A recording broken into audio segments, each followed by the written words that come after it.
Hello everyone, welcome to my YouTube channel. हमारे YouTube channel VKBMGS centre में आप सबका बहुत बहुत स्वागत है। हम लोग इस सेशन में जीव विज्ञान का अध्ययन कर रहे हैं। जीव विज्ञान के पिछले 2 पार्टों में हमने DNA, RNA उसके बारे में विस्तृत जानकारी प्रोवाइड करवाया है। कोशिका के मुख्य भाग के बारे में, उसके हर एक पार्ट के बारे में विस्तृत चर्चा की गई है। और उसके पहले वाले पार्ट में जीवधारियों के वर्गीकरण और उसकी शाखाएं, मतलब जीव विज्ञान के जो बेसिक कॉन्सेप्ट होते हैं उसको पिछले 2 वीडियो में बताया जा चुका है। आज जो वीडियो होने वाला है उसका टॉपिक जो है कोशिका विभाजन यानी कि सेल डिवीज़न है। तो हम लोग देखते हैं कि सेल डिवीज़न क्या है, कोशिका विभाजन क्या है। तो यह कोशिका विभाजन जो है इसको इंग्लिश में सेल डिवीज़न बोला जाता है। इसको सर्वप्रथम 1855 ईस्वी में बिरचाऊ नामक वैज्ञानिक ने देखा था।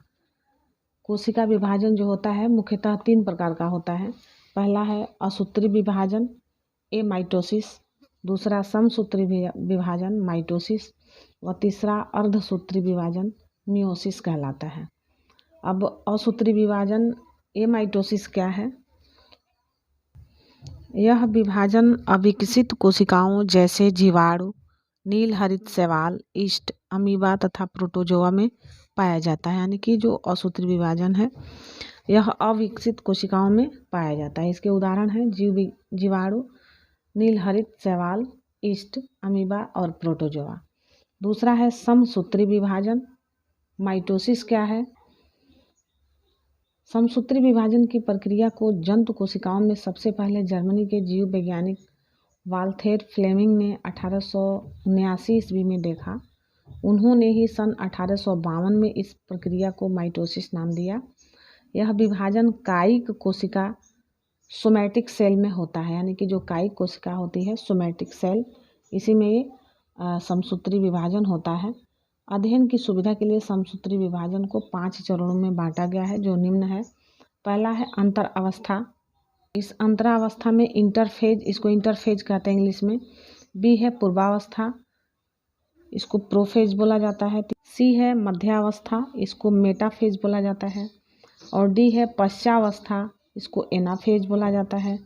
और ई है अंत्यावस्था, इसको टीलोफेज बोला जाता है। तो इस तरह से समसूत्री विभाजन के 5 चरण हैं: अंतरावस्था, पूर्वावस्था, मध्यावस्था, पश्चावस्था और अंत्यावस्था, जिसको इंट्रोफेज, प्रोफेज, मेटाफेज, एनाफेज और टीलोफेज के नाम से जानते हैं। इस विभाजन के फलस्वरूप एक जनक कोशिका पेरेंट सेल से 2 संतति यानी कि डॉटर सेल का निर्माण होता है। प्रत्येक संतति कोशिका में गुणसूत्र की संख्या जनक कोशिका यानी पेरेंट सेल के बराबर होती है। समसूत्री विभाजन की पश्चावस्था यानी कि एनाफेज सबसे छोटी होती है, वह केवल 2-3 मिनट में समाप्त हो जाती है। तीसरा है अर्धसूत्री विभाजन मियोसिस जिसको कहते हैं। इसके प्रतिपादक जो हैं फार्मर तथा मूरे हैं।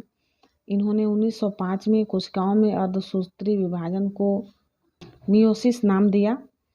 तो अर्धसूत्री विभाजन की खोज जो किए हैं उस वैज्ञानिक का नाम है बीजमैन। लेकिन इसका सर्वप्रथम विस्तृत अध्ययन जो किए हैं वो स्ट्रासबर्गर ने किया है और इन्होंने किया है 1888 ईस्वी में। अर्धसूत्री विभाजन या मियोसिस जो होता है यह जनक कोशिकाओं में होता है। अर्धसूत्री कोशिका विभाजन निम्न 2 चरणों में पूरा होता है। पहला है अर्धसूत्री फर्स्ट और दूसरा है अर्धसूत्री सेकंड। अर्धसूत्री फर्स्ट में गुणसूत्रों की संख्या आधी रह जाती है, इसलिए इसे न्यूनकारी विभाजन या रिड्यूसिंग डिवीजन भी कहते हैं। अर्धसूत्री प्रथम विभाजन में 4 अवस्थाएं होती हैं। पहला होता है प्रोफेज, दूसरा मेटाफेज, तीसरा एनाफेज और चौथा होता है टेलोफेज। प्रोफेज फर्स्ट जो होता है सबसे लंबी प्रावस्था होती है जो कि 5 उप अवस्थाओं में पूरी होती है। ये 5 अवस्थाएं कौन कौन सी हैं इनको हम लोग देखते हैं। लेप्टोटीन कहलाता है पहला, दूसरा है जाइगोटीन, तीसरा है पैकिटीन और चौथा है डिप्लोटीन और 5वां है डाइकिनेरिस बोला जाता है। यानी कि प्रोफेज फर्स्ट जो होता है इसकी 5 उप अवस्थाएँ होती हैं: लेप्टोटीन, जाइगोटीन, पैकिटीन, डिप्लेटीन तथा डियोकोनेसिन होता है। पहला है लेप्टोटीन। यह लेप्टोटीन क्या है, इसको हम लोग जानते हैं। गुणसूत्र जो होता है वह उलझे हुए पतले धागों की तरह दिखाई पड़ते हैं। इन्हें क्रोमोनिमेटा कहते हैं। गुणसूत्र की संख्या द्विगुणित यानी कि डिप्लॉयड होता है। तो जो लेप्टोटीन है इसमें गुणसूत्र उलझे हुए पतले धागों की तरह दिखाई देते हैं, जिनको क्रोमोनिमेटा कहा जाता है। और यहाँ पे गुणसूत्र की जो संख्या होती है डिप्लॉयड होती है यानी कि द्विगुणित होती है। दूसरा है जाइगोटीन। समजात गुणसूत्र यह एक साथ होकर जोड़े बनाते हैं। इसमें सिनेप्सिस इसको कहते हैं। सेंट्रियोल एक दूसरे से अलग होकर केंद्रक के विपरीत ध्रुवों पर चले जाते हैं। प्रोटीन एवं आरएनए संश्लेषण के फलस्वरूप केंद्रिका बड़ी होती जाती है। तीसरा है पैकिटीन। प्रत्येक जोड़े के गुणसूत्र छोटे और मोटे हो जाते हैं। द्विज का प्रत्येक सदस्य अनुदैर्ध्य रूप से विभाजित होकर दो अनुजात गुणसूत्रों या क्रोमेटिडों में बंट जाता है। इस प्रकार दो समजात गुणसूत्रों के एक द्विज में अब 4 क्रोमेटिड बन जाते हैं। इनमें 2 मातृ तथा 2 पितृ क्रोमेटिड होते हैं। कभी कभी मातृ और पितृ क्रोमेटिड जो होता है एक या ज़्यादा स्थान पर एक दूसरे से क्रॉस करते हैं। ऐसे बिंदु पर मातृ तथा पितृ क्रोमेटिड टूट जाते हैं और एक क्रोमेटिड का टूटा हुआ भाग दूसरे क्रोमेटिड के टूटे हुए भाग से जुड़ जाते हैं। इसे क्रॉसिंग ओवर कहते हैं। एवं इस प्रकार जीन का जो नए ढंग से वितरण हो जाता है, अर्थात जीन विनिमय पैकिटीन अवस्था में होता है। इस क्रिया में रिकॉम्बिनेज एंजाइम भाग लेते हैं। जो क्रॉसिंग ओवर हमेशा नॉन स्टीर क्रोमेटिड के बीच होता है, यानी कि जब भी क्रॉसिंग ओवर होता है वो नॉन स्टीरर क्रोमेटिड के मध्य होता है। चौथा है डिप्लोटीन। डिप्लोटीन क्या है? समजात गुणसूत्र अलग होने लगते हैं, परंतु जोड़े के 2 सदस्य पूर्ण रूप से अलग नहीं हो पाते, क्योंकि वे कहीं कहीं एक दूसरे से यक्स के रूप में उलझे रहते हैं। ऐसे स्थानों को उस काइएजमाटा कहते हैं। काइएजमाटा की औसत संख्या को बारंबारता यानी कि काइजमाटा फ्रीक्वेंसी कहते हैं। काइजमाटा का अत्यंतीकरण यानी कि टर्मिनेशन हो जाता है। 5वां है डाइकिनेसिस। डाइकिनेसिस क्या है? केंद्रक कला व केंद्रिका जो लुप्त हो जाती है। अर्धसूत्री विभाजन सेकेंड समसूत्री विभाजन के समान होता है।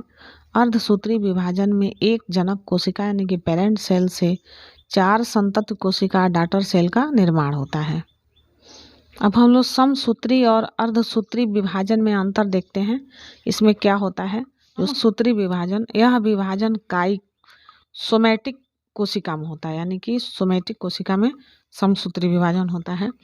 अर्धसूत्री विभाजन जो होता है यह जनन कोशिकाओं में होता है।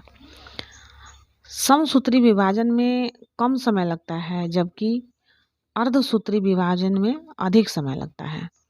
तीसरा है अंतर जो है, इस विभाजन मतलब समसूत्री विभाजन के द्वारा एक कोशिका से 2 कोशिकाएं बनती है, लेकिन अर्धसूत्री विभाजन में एक कोशिका से 4 कोशिकाओं का निर्माण होता है। चौथा अंतर है, संतति कोशिका में जनक जैसी ही गुणसूत्र होने के कारण आनुवांशिक विविधता नहीं होती है, यह समसूत्री विभाजन में होता है।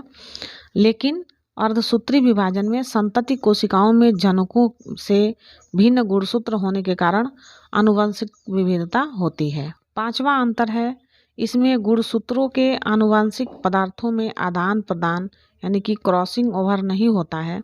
यह जो क्रिया है समसूत्री विभाजन में होता है, लेकिन अर्धसूत्री विभाजन में जो होता है, विभाजन में गुणसूत्रों के बीच आनुवंशिक पदार्थों का आदान प्रदान होता है। 6वां अंतर है, समसूत्री विभाजन में इसकी प्रोफेज अवस्था छोटी होती है और अर्धसूत्री विभाजन की जो प्रोफेज अवस्था होती है यह लंबी होती है। तो आज हम लोगों ने कोशिका विभाजन यानी कि सेल डिवीजन के बारे में विस्तृत अध्ययन किया है। उम्मीद है आप लोगों को यह वीडियो अच्छा लगा होगा। वीडियो अच्छा लगा हो तो हमारे चैनल को सब्सक्राइब करिए, वीडियो को लाइक करिए और शेयर करिए ज़्यादा से ज़्यादा। वीडियो पूरा अवश्य देखें, जिससे बेसिक जानकारी आपको एकदम अच्छे से हो जाएगी। तो फिर मिलते हैं हम लोग अगली वीडियो में। जैव विकास क्या है इसके बारे में हम लोग विस्तृत चर्चा करेंगे। तब तक हमारे वीडियो को देखते रहिए। Thank you for watching this video. जय हिंद, वंदे मातरम।